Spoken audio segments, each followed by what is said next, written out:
Olá, bom dia. Estamos aqui hoje para mais um podcast do Podlítica, o seu podcast de política de Visconde Rio Branco e região.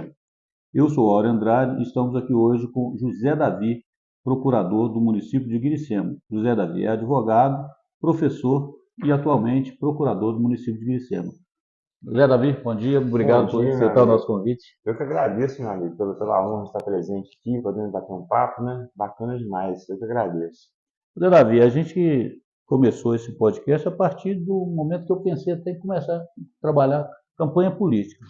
Mas aí, conversando com os amigos, a gente teve a sugestão de montar esse podcast, e esse podcast ele tem a intenção de perdurar, não é para propriamente campanha política, porque a gente tem a ciência de que a gente contribui com a política, Claro. independente da gente participar diretamente ou não.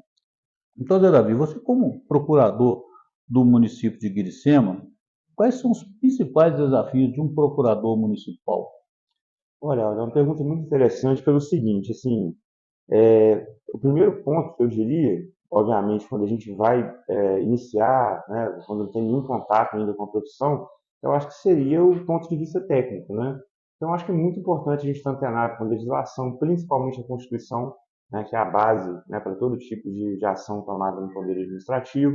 Agora, depois que a gente inicia a profissão, depois que a gente já tem uma certa, vamos dizer assim, experiência no poder público com atuação de representatividade, eu acho que é muito importante a gente ter uma consciência também, assim, eu carrego isso para minha vida enquanto prestador de serviço para órgãos públicos, né? Que a gente não pode querer ter protagonismo.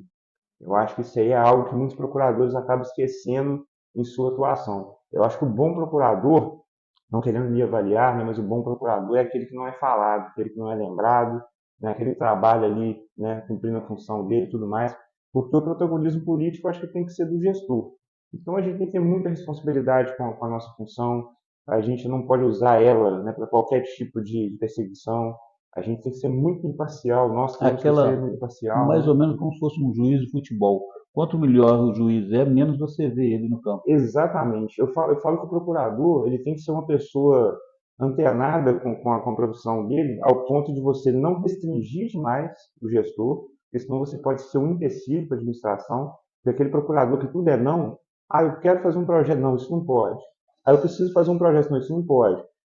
Quando você não está antenado com a legislação, quando você não está antenado com a jurisprudência, você vira um entrave, porque você não permite que o Às vezes até gestor. o medo de agir, né? Exatamente. Porque às vezes a pessoa não está 100% preparado para a profissão, 100% ninguém vai estar, mas ou seja, preparado, ele acaba por medo preferindo não autorizar Exatamente. e aí acaba travando. E por outro lado, conforme você falou, quando ele é muito permissivo, acaba levando o gestor a situações de um processo judicial e até uma perda de mandato. Responsabilidade fiscal, pugnação de Uma- é, mandato, cassação, é, assim, hoje a gente tem um Ministério Público muito atuante, tem que ser, né, de fato, acho muito importante essa atuação do Ministério Público, mas isso não pode ser inibidor, né? Eu acho que né, o procurador tem que ter essa concepção a- de trabalhar com a legalidade, né, de dar exatamente. segurança, né, Além trazer da, segurança. e aí aquela questão dele ser um conselheiro e na outra ponta ele ser um defensor do que foi feito. Com certeza. Né? Então, Davi, seguindo nessa nossa toada aqui, Uhum. e como a gente preparou aqui algumas perguntas, eu vou perguntar uma outra coisa. Com relação à transparência das informações, o que pode ser feito para garantir que o cidadão seja bem informado sobre as atuações do governo local, do município? Eu entendo, Laura, que a transparência é crucial, né, em todos os atos públicos, não só na gestão municipal, mas eu acredito que em todos os órgãos de prestação administrativa, porque se a gente for pensar, a administração nada mais é do que um prestador de serviço à população, né? Então, a transparência é um princípio basilar, né, do direito administrativo e ela tem que ser observada. Em Glicema, o nosso órgão, o nosso meio principal de divulgação é o site, né, da prefeitura, que é utilizado com muita frequência, o portal de transparência, mas eu falo que o atual prefeito, né, Oscarzinho, trouxe uma inovação muito bacana, que é a prestação de contas pessoal. Né? O Oscarzinho usa muito das mídias da prefeitura. Né? Hoje a gente está no período de vedação, né? Não tem como fazer essa divulgação de forma tão expressa, mas ele usa muito das mídias para poder expor o que está sendo feito, o quanto que foi gasto, o que está sendo pago, porque que acontece? A população sempre tratou o município de uma forma muito distante. Eu acho que o município não tem que ser algo distante da vida do cidadão. Eu acho que ele tem que estar ali para poder realmente prestar contas. Agora, a gente tem que entender o seguinte, principalmente em período de época eleitoral, né? A gente não pode confundir o direito à prestação de contas, o direito de transparência, com a extrapolação, né? Porque o que acontece muito nessa época, o que é? Às vezes os eleitores A de promoção oposição, pessoal. exatamente, vem pedindo que quer. Eu quero saber qual que é a cor da cueca que o prefeito foi trabalhar hoje, né? Então, assim, tem que haver um limite também nas informações, né, que são prestadas agora em relação a gastos, obras, infraestrutura, ações realizadas. Eu acho que o município tem a obrigação de prestar contas e o principal canal hoje é a mídia social, né? A gente percebe que a mídia social, ela meio que virou o meio de informação Sim, principal. Hoje, principal. se você falasse Jornal Nacional há 5 anos atrás, bem próximo mesmo, era o, como é que fala assim, se não passou no Jornal Nacional, não é verdade.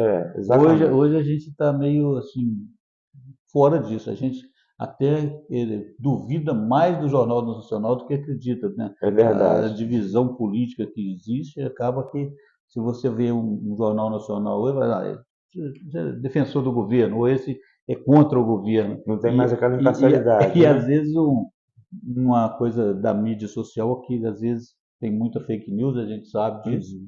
mas por outro lado é um meio de informação em massa instantâneo, né? O fato acontece, aquilo vira um rastilho de pólvora. Eu até falo que a prestação de contas devidamente realizada e feita de uma forma objetiva e transparente, ela combate a fake news.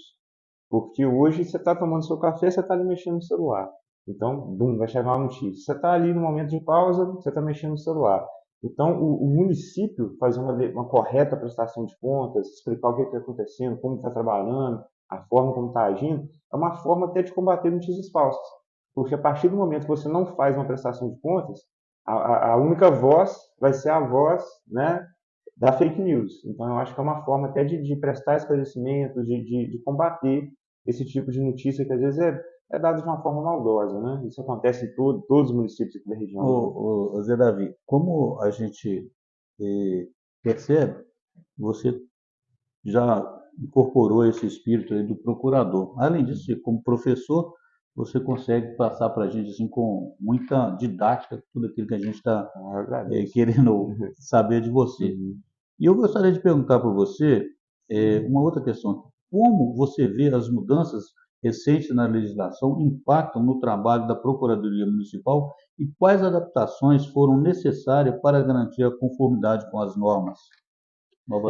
Eu falo isso muito com meus alunos, ó, no nosso curso, principalmente na matéria de IED, né, Introdução ao Estudo do Direito, que eu cheguei a lecionar no período passado, que isso é uma coisa que a gente tem que levar para a nossa realidade enquanto operador do direito. O direito é um fenômeno mutável, né? Porque, na verdade, o direito é um fenômeno social. Então, o que acontece? O direito, né, que servia há 40 anos atrás, hoje ele é totalmente inócuo, ele é ineficaz, ele não tem a mesma eficácia. Por isso que é necessário esse processo de reforma, de alteração legislativa, né? Nós tivemos um grande marco de modificação dos municípios que colocou todo mundo para trabalhar, pensar e estudar, né, que foi a nova lei de licitação, que eu acho que foi muito vantajosa, né, trouxe vários aspectos positivos em matéria de, principalmente de operar melhor, né, a legislação, mas ao mesmo tempo também trouxe um desafio de adequação, porque quem para no tempo, quem não está disposto a estudar, quem não está disposto a se preparar para essas novas mudanças, vai ficar para trás, e aí o ficar para trás, o que é? É entrar em conflito com o judiciário. Porque a partir do momento que você tem um município que não implementa corretamente essas modificações, você está agindo contra o sistema normativo, né? E essa velocidade da mudança que acontece no direito, ela acontece também em quase todos os ramos. Sim, E a gente vê, por exemplo, a necessidade de estudo, conforme você falou, e de acompanhamento das mudanças, e isso passa por uma base para que a pessoa consiga acompanhar, porque por mais que a pessoa queira acompanhar, se ele não tiver elementos que dê a ele essa capacidade de aprender e de como é que fala assim, ter a velocidade necessária para acompanhar as mudanças, sim, sim. ele não vai estar em condição. E isso pressupõe na hora da escolha dos os dirigentes políticos, né? Sim, sem Você, dúvida. você procurar um dirigente político hoje que não está preparado, não está antenado com esse tipo de coisa, ele seguramente vai ter uma dificuldade muito grande Extrema, de, de, de se posicionar diante dos novos desafios. extrema, com certeza. Você, como procurador lá do Guiricema, você percebe que a administração atual consegue acompanhar essas mudanças? Sim, nesse ponto, assim, principalmente no contato que nós temos com o Poder Executivo, a gente percebe que essa noção de administração que o Oscarzinho tem, que ele já traz com ele, né? Ele tem a formação no ensino superior na administração e tem também a formação de vida, né, como administrador. A gente percebe, assim, para ele estar alcançando os bons resultados que ele está alcançando, isso fez toda a diferença, porque eu vou contar um caso aqui rapidamente, né? O Marcílio chegou a citar isso e aconteceu a mesma coisa comigo, quando ele foi conversar com o Oscarzinho. Meu primeiro contato com o Oscarzinho, enquanto procurador e tudo, na fase inicial de trabalho, olha, é muito pesado, porque você está no momento de transição. Então, aconteceu da gente chegar dentro da prefeitura, por exemplo, 8 horas da manhã e sair de lá 10 e meia da noite, né? Essas primeiras semanas de trabalho, até você vai ter que colocar tudo no lugar, até você entender aonde que estão as coisas, vamos dizer assim, né? Em que pé que se encontra a situação, é muito complicado. Nós já passamos por isso também com a Coimbra, quando trabalhamos lá, essa fase inicial é muito complicada. E aí eu cheguei um dia na sala dele, eram umas 4 horas da tarde, varado de fome, não tinha almoçado ainda. E aí o que acontece? Ele comendo pão com manteiga e tomando um café. E não me ofereceu. Aí eu falei assim, mas será possível que esse cara não me oferecer nem um pão com manteiga para eu comer? Que trabalhando igual um cavalo aqui o dia inteiro, esse cara não vai me dar nem um pão para comer. E com o Marcílio aconteceu a mesma coisa. O Oscarzinho percebeu, né, que eu estava olhando pro pão, ele falou comigo assim, não vou esquecer disso. Falei, Davi, você quer que eu peça para trazer um pão para você, cara, lá de casa? Porque aqui eu peço para trazer, eles trazem para mim. Porque eu não peço café aqui na prefeitura, eu não uso da máquina pública aqui, para mim isso aí não existe. Eu acho que cada um, né, o funcionário tudo bem, mas cada um vai tomar seu café e tal. Eu acho que o dinheiro público não é para isso e tal. Ali eu vi que a gestão dele ia ser diferente, porque ele tem uma noção de comprometimento fiscal, comprometimento de gasto, e principalmente, ó, quando a gente trabalha num município aonde é muito arrojado financeiramente, aonde o dinheiro que vem é um dinheiro muito apertado, A entendeu? gente, a Isso aí gente faz a diferença. percebe, por exemplo, o município de Guiricema é um município que ele tem uma particularidade, se comparado, por exemplo, com o Visconde Rio Branco. O Visconde Rio Branco tem uma comunidade rural que deve ter aí em torno de 7, 8 mil Sim, pessoas e 32 mil pessoas na cidade de Guiricema. Eu acho que está mais ou menos uns 50-50, e fora o fato de que é muito grande o município. exatamente. Guiricema vem dividir aqui no Guidoval, vai dividir lá no Miraí, na Exatamente. Vale. Então é uma cidade que realmente precisa de muitos recursos, e acaba que, por ter uma população pequena, os critérios de distribuição dos recursos do Estado são, como é que fala assim, beneficiários aos municípios maiores, e a Perfeito. particularidade de Guiricema acaba dificultando essa administração. Demais. Por isso que eu falo que essa noção prévia administrativa de contenção de gastos, de bom direcionamento do dinheiro público faz toda a diferença, né? Hoje em dia a gente percebe que a questão de funcionários públicos precisam ser sempre valorizados, Sim, terem respeitado seus direitos, mas eu acho que é uma contenção de gastos com funcionário público, não arrochando salários, mas diminuindo a quantidade de sim, funcionário público sim. via informatização, via modernização, equipamentos de limpeza que pudesse ser mais mecanizado, para poder diminuir a quantidade de funcionários. Seria uma medida talvez que o município precisa, mas voltando para a questão de legislação, Guiricema hoje tem 9 vereadores e Perfeito. 9 vereadores. O orçamento da Câmara de Vereadores, esse critério de distribuição de recursos das câmaras de vereadores, o que você pensa desse critério? Hoje, a Câmara de Vereadores de Guiricema tem quantos por cento da arrecadação do município?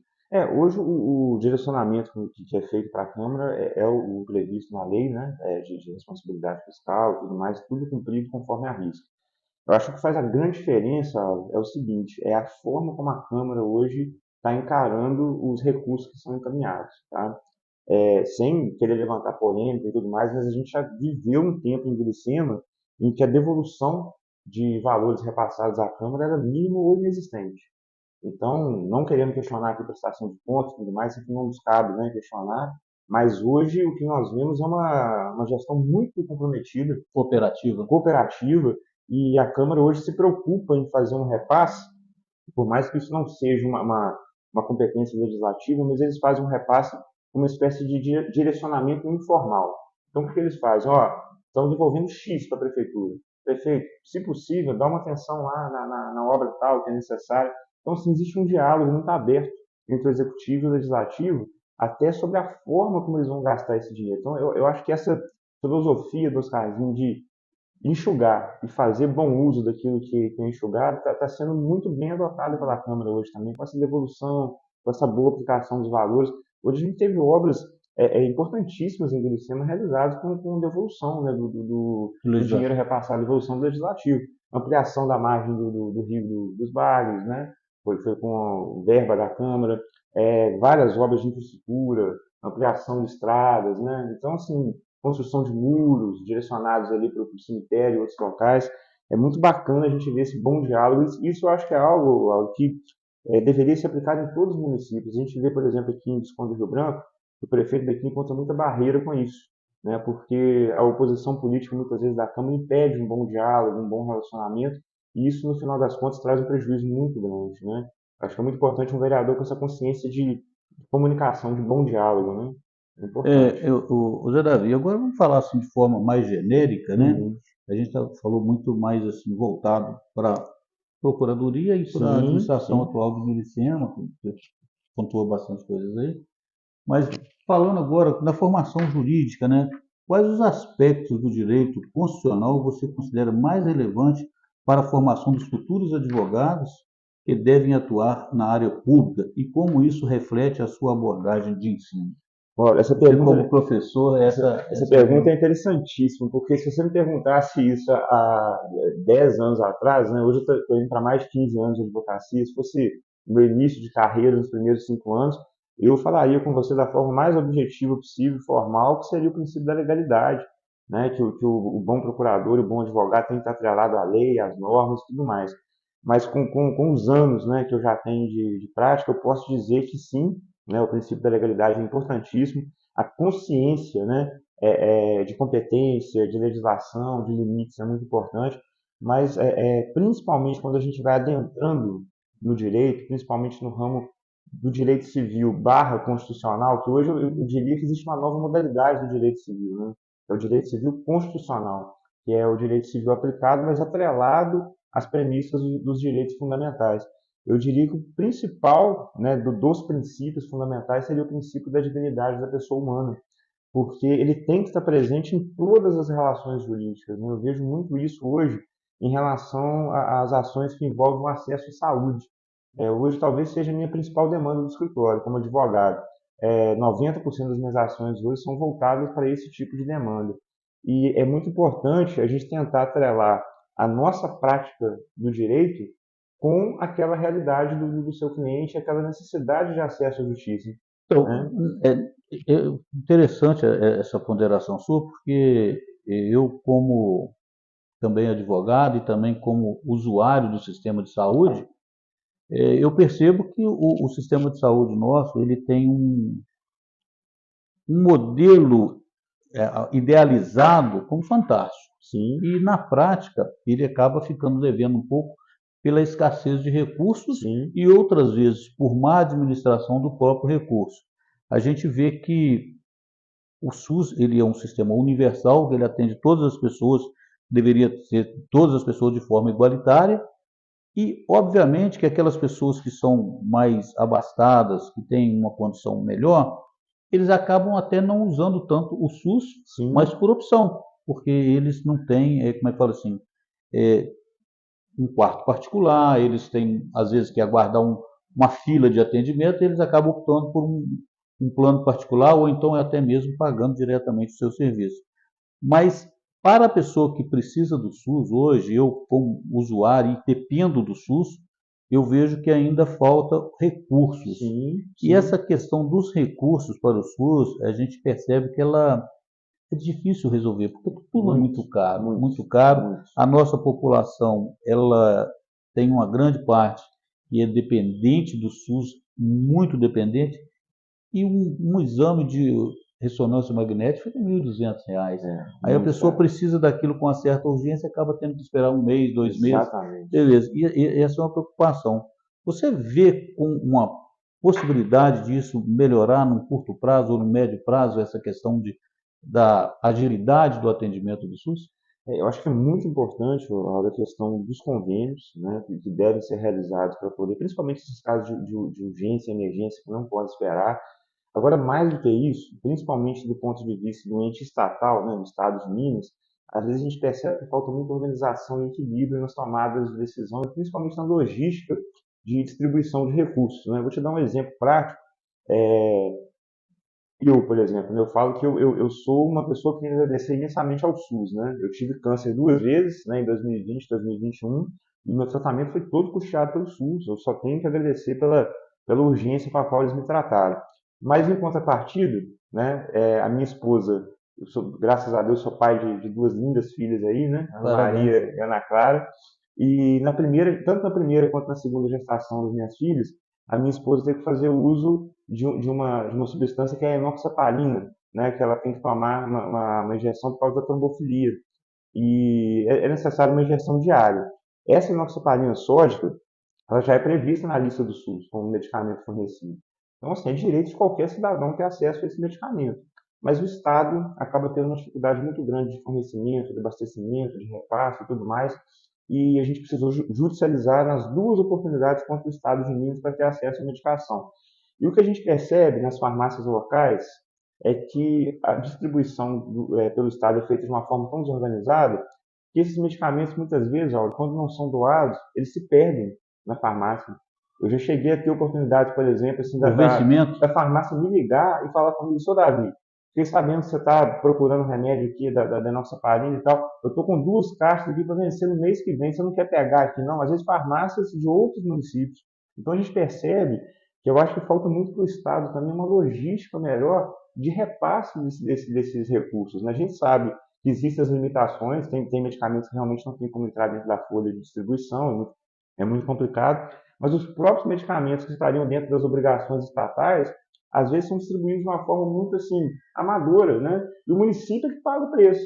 Né? É o A município gente que de paga vez o em quando preço, vê falar que infelizmente. foram queimados tantas caixas de remédio porque Exatamente, venceram dentro da farmácia. E exatamente, essa questão logística, talvez um outro município teve faltando aquele medicamento, né? exatamente. Então, assim, a gente agradece demais a sua vinda É aqui, isso, Zé meu amigo. Davi. Prazer é todo É meu. claro que a gente teria como conversar com você aqui pelo menos mais umas 2 horas aqui, e a gente só ia enriquecer o nosso conteúdo para os nossos ouvintes. Seria um prazer, com Eu tenho certeza. certeza que você vai ser convidado novamente, e querendo colaborar, a gente vai ficar muito feliz com a sua presença, a gente vai estar mais organizado, nosso podcast ainda é uma coisa incipiente, começando agora, Uhum. eu mesmo estou treinando ainda, né, no podcast, eu não tenho essa prática toda, mas é com muito carinho, com muita boa vontade que a gente tenta fazer isso, trazer essas informações para a população.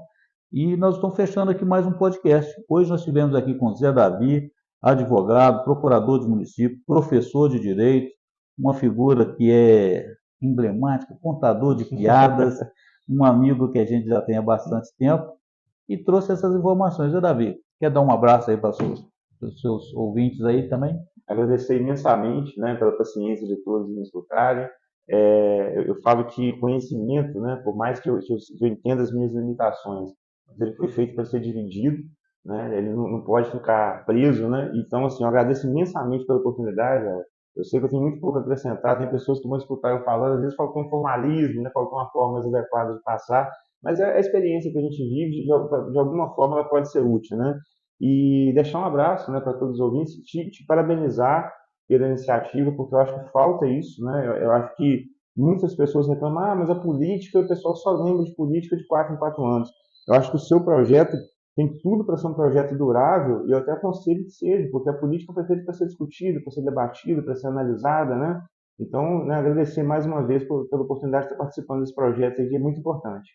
Bom, Zé Davi, então, para você que nos ouviu até agora, muito obrigado. Uhum. Nós estivemos aqui com o Zé Davi, além de tudo, de toda essa didática para ensinar, humilde, pessoa bacana, colega nosso. Então vamos lá, Áureo Andrade, siga nosso podcast através do YouTube. Você vai ter o link também nos canais do Instagram e muito obrigado pela sua audiência.